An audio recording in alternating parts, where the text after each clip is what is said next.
বর্তমান তেলের সংকট, দেশের রাজনৈতিক প্রেক্ষাপটের কারণে এই অরাজক সৃষ্টি হয়ে গেছে।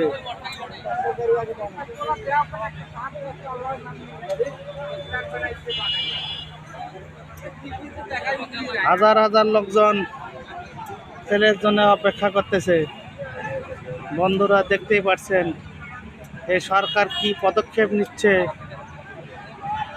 তা অবশ্যই আপনারা কমেন্ট করে জানিয়ে দেবেন, আপনাদের মতামত জানিয়ে দেবেন। দেখেন কিভাবে কি হচ্ছে।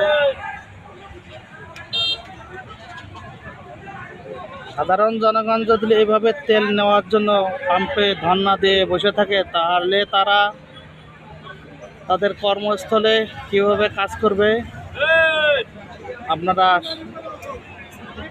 জানাবেন বিষয়টি।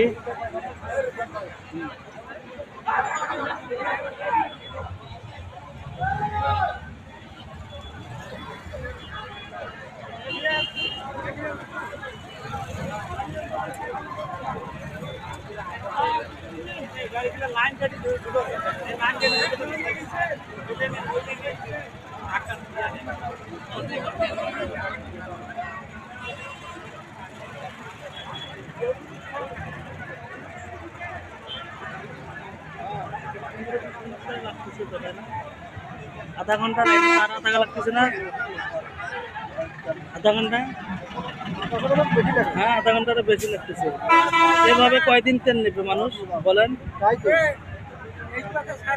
সরকার যদি পদক্ষেপ না নেয়, এই তেলের জন্য যুদ্ধ শুরু হয়ে যাবে। এটা তো সরকারের সমস্যা, পদক্ষেপ প্রশাসনের, তাদের প্রশাসনিক কাঠামো দুর্বল।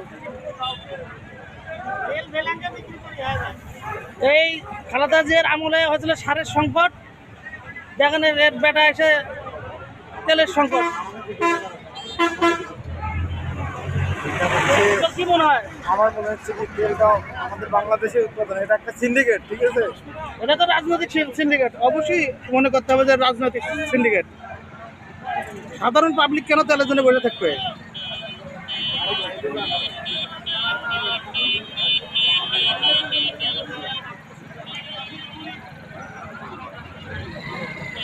মাননীয় প্রধানমন্ত্রীকে দৃষ্টি আকর্ষণ করছি, দ্রুত এই তেল সংকটের বিষয়টি নিষ্পত্তি করার জন্য বিনীত অনুরোধ জানাচ্ছি।